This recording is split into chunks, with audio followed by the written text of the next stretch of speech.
All right, Joe, let's go down on the farm. And this week, Down on the Farm is presented by Binghamton University. Start your future at Binghamton University, the only New York college named a top 10 public Ivy by Forbes.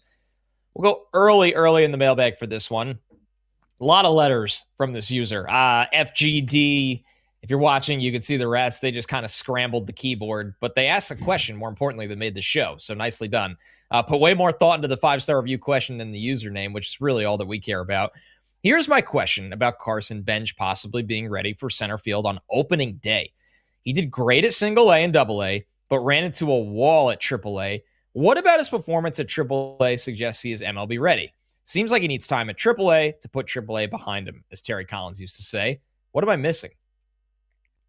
So I would actually probably largely agree. Like when David Stern said that he's coming to camp with the chance to make the roster, I mean, y'all listen to this podcast, I was relatively surprised at that response.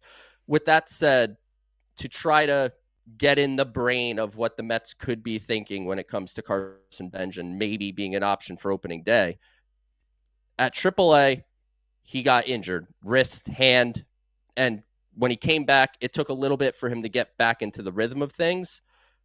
But over the last 7-8 games, he kind of looked like himself. I know it's a small sample, so to not just say... So is the other games, though. He was good for a week, so he's ready. Like, I understand that's not the case here. But when you look kind of under the hood, the batted ball data was really impressive.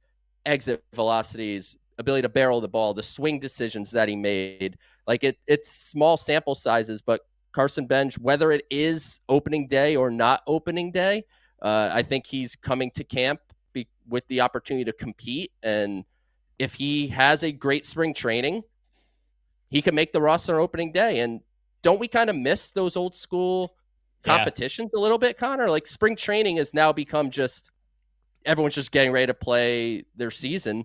Like you could stand to have a little bit of competition, have Carson Benge earn a spot on this team. And if he doesn't, then he goes to AAA, gets more at bats. And I suspect it wouldn't be too long before he found his way up, given just his skill set as a hitter. Yeah, I mean, there's no denying that.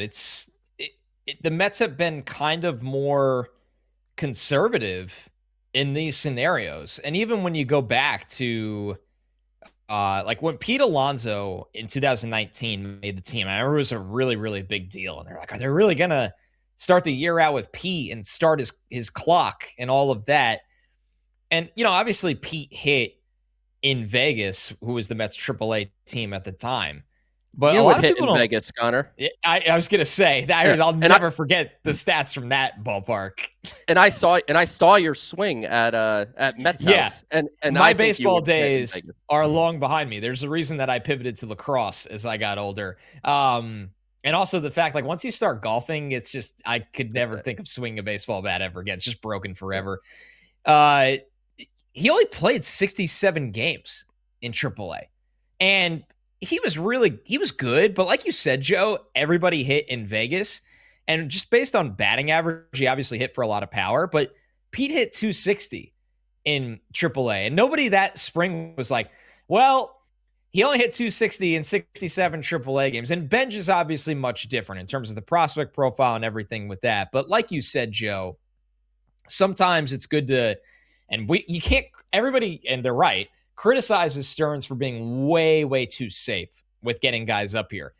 It feels like he's finally crossing the line and wants to push Benge to be major league ready.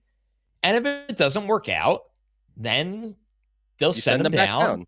Yeah. And you figure it out from there. So and Connor, it's a good point that you made, because Stearns said at his end of season press conference that he could stand to be a little more proactive, a little more aggressive.